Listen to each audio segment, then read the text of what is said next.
Rate బాగా ఉంటే 700 వెళ్తుంది కేజీ. 700 700 కేజీ అంటే 70,000 కింటా. ఆ కింట అయితే అదే 100 కేజీలు అంటున్నారు కదా, 100 కేజీ 100 కింట అయితే చూడండి. అలాగే 700 అంటే ఎంత పడింది?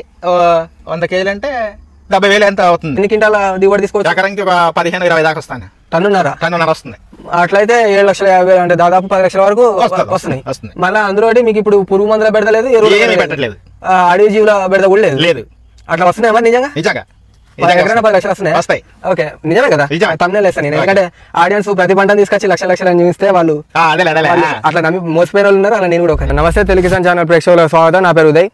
ప్రస్తుతం మనం మారేడుమిల్లి మండలం కోడూరు గ్రామం దగ్గర ఉన్న ఈ బాజిరా పంట సాగు చేస్తూ ఉన్న రైతుతోటి మనం ఉన్నాము. అయితే వీరు ఎన్నేళ్ళ నుంచి ఈ బాజిరా సాగులో ఉన్నారు, ఎందుకు ఈ సాగు చేస్తూ ఉన్నారు, అలాగే ఈ దీని లోపల పెట్టుబడి ఎంత, రాబడి ఎంత, ఖర్చులు, వ్యయాలు అనే తదితర పూర్తి స్థాయి సమాచారం అనగా నడి తెలుసుకుందాం. అన్న నమస్తే. నమస్తే అన్న, మీ పరిచయం చేసుకుందాం. అంటే మా పేరు మంగిరెడ్డి అన్న. మంగిరెడ్డి. ఓకే, మీరు ఎప్పటి నుంచి బాజిరా తోటలో? ఇది 10 సంవత్సరాలకి చేస్తామన్న. 10 సంవత్సరాల నుంచి చేస్తున్నాను. దీని మొక్కలు ఎక్కడి నుంచి తీసుకొచ్చుకున్నారు? సొంతంగా వేసుకుంటామన్న. తోట అంటే ఎవరన్నా తోట ముందేసింది ఉంటే వాళ్ళ కాడ నుంచి కొనేసి తెచ్చుకుంటాం. మొక్క 2 రూపాయలు 3 రూపాయల చొప్పున తెస్తాం అన్నమాట. అయితే తెలుగు రైతులకే చాలా వరకు అంటే కొద్దిగా ఈ ఏజెన్సీ ప్రాంతాలకు తెలిసిన పంట అయినా సరే చాలా మంది రైతులకు ఈ బాజిరా పంట అనేది ఏందనేది తెలియదు.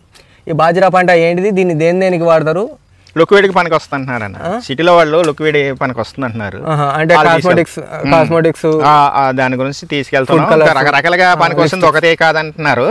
ఇంకా దీనికి ఒకటే చెప్పారు అంతే. అది మన ఏంటంటే సంక్రాంతికి పోయే వరకు దాకా ఉంటుంది అన్న. ఒక 3 నెలలు ఉంటుంది ఇది పంట. అంటే మీ చుట్టుముట్టు ఎవరైతే వేస్తారో వాళ్ళ దగ్గర నుంచి విత్తనం వేసుకున్నాం అన్న. ఈ పొలం మీదేనా?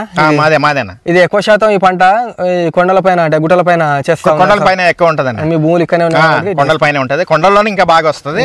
బాగా సాగు భూమి కాకుండా కొండల్లోనే బాగా వస్తుంది అన్న. ఏం తిందన్న, కోతులు గాని, బండ్లు గాని, జంతువులు గాని, తర్వాత మన ఈ దూడలు గాని, ఈ పచ్చగించి మేకలు తింటాయి, దూడలు గట్ట తినవు. మీరు ఈ పంటను ఎంచుకోవడానికి గల ప్రధాన కారణం వచ్చేసి ముఖ్యంగా ఈ జంతువుల బెడద.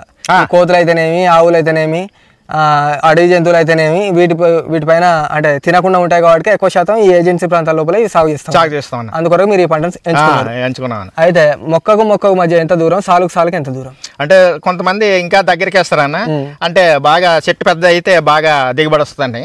కానీ దగ్గరికి వేస్తే మా బాగా కలుపు కట్ట రాదని చెప్పేసి అలాగే వేసుకుంటారు కొంతమంది. కొందరు వాళ్ళ అవసరాలను బట్టి దూరం దగ్గరగా వేసుకుంటారు. ఇప్పుడు మీరైతే ఎన్ని అడుగుల కేసులు? మేము ఒక 1/2 మీటరు, బాగా పెరగాలంటే ఇంకా అక్కడక్కడ 1 మీటరు, 2 మీటర్లు అలాగే వేస్తామన్న.